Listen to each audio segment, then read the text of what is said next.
You are Locked On Syracuse, your daily podcast on the Syracuse Orange. Part of the Locked On Podcast Network, your team every day. Fran Brown, when he was hired by Syracuse, was named the #1 recruiter in the country by 24/7 Sports. And since coming to campus, he has certainly delivered to that pedigree. He certainly has. They didn't lose a single recruit today. And they also flipped a 3-star wide receiver from Troy. Already a win that you kept everyone. And you flipped a wide receiver. That was pretty cool. But the biggest win of the day, in my opinion, was the fact that not only did they dominate the state of New York, but they kept Quante Gillians. Quante Gillians is 6'3", 240 pounds, a defensive lineman from Rochester, New York, a consensus 3-star recruit. He is one of the better players in Syracuse football's 2025 signing class. He is the #1 rated player on 24/7 Sports in the state of New York. But Michigan was going after him. Oh, they tried. They tried. He'd been verbally committed to Syracuse for a while, but in late September, he was offered by Michigan. Anyone that gets offered by Michigan should probably listen. That's a big-time football program right there. He made a visit to the Wolverines in late October. I read somewhere that he was at the Michigan State game.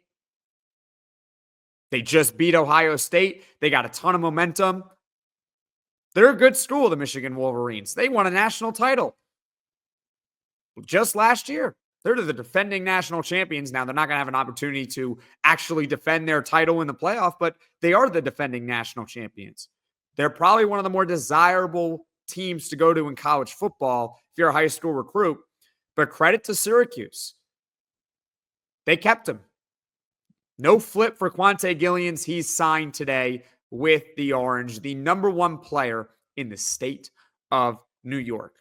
And he's just the beginning of the fact that Syracuse football did an excellent job, way better than usual, recruiting within the state.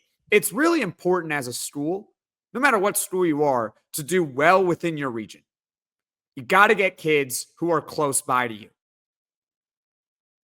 Because all the other schools that are near you are trying to do the same thing. And Syracuse football did exactly that on signing day. It's like, if you're Texas, you're trying to get the best players from Texas.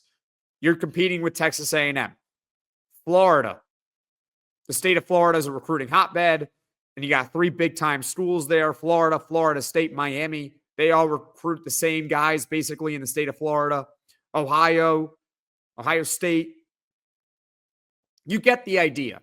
It's very important for a school like Syracuse that they can dominate their region, which is the Northeast. But really specifically, can they dominate the state of New York? It's not the biggest recruiting hotbed in the world, but if you can maximize that state, if you can basically make it a Syracuse state, that's big time. And that's exactly what they did on signing day.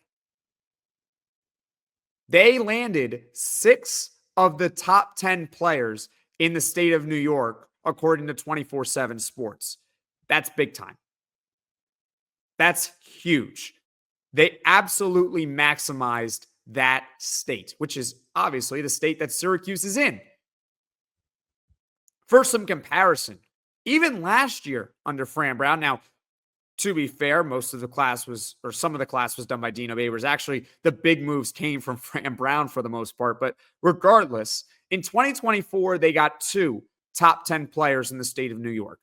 2023, 2022, 2021, they also only got 2 top 10 players each year from the state of New York. And in 2020, for what it's worth, they only got 1.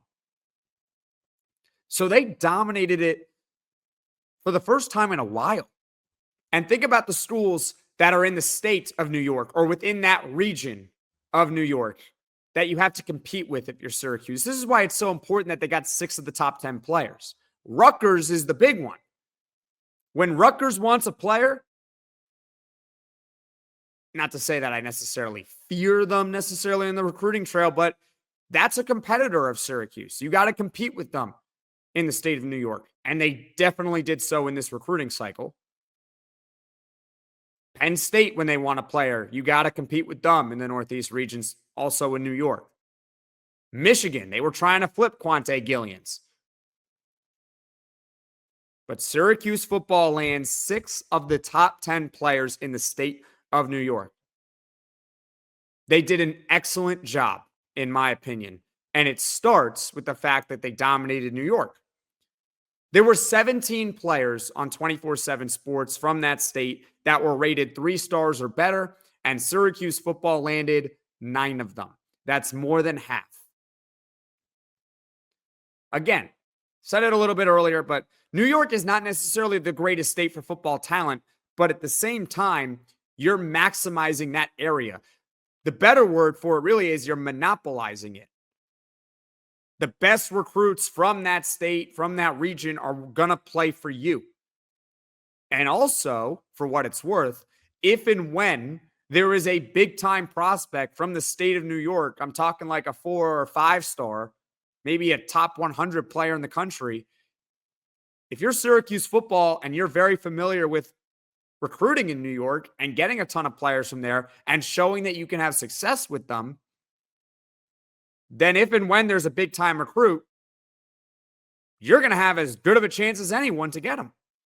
So overall, they accomplished a key objective with their recruiting class this go-around.